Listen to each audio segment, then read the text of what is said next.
Machine and System Safety Tips Part 2. Eye hazards. Instruments and equipment that produce chips, sparks, or dust provide a risk of injury to the eyes. Safety glasses, goggles, and face shields are commonly used to protect against several types of eye risks. Check the eye protection your employees are wearing to make sure it isn't cracked or scratched, and that it is the suitable type for the hazard. Anyone who uses hand or power tools should, at the very least, wear safety glasses. Personal protective equipment, PPE, should be considered a backup defense against equipment dangers. Employees must understand how to correctly select, utilize, and clean any personal protective equipment, PPE.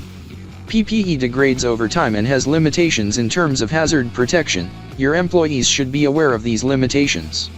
Good operational and safety training is perhaps the most effective protection you can provide your employees. When a worker recognizes a hazard, he or she can utilize his or her skills to take control of the situation and prevent being exposed to hazardous conditions. If you want your employees to operate equipment safely, they must first be instructed in operating principles, equipment controls, and potential hazards to themselves and others. Maintenance staff should be given information on the most recent machines that have been serviced, and they should keep track of this information in a log. Maintenance personnel must also be aware of when to lock out machinery. This is especially important when the machine is being repaired. When performing maintenance work, maintenance employees should use safe equipment and ensure that the equipment is adequately guarded.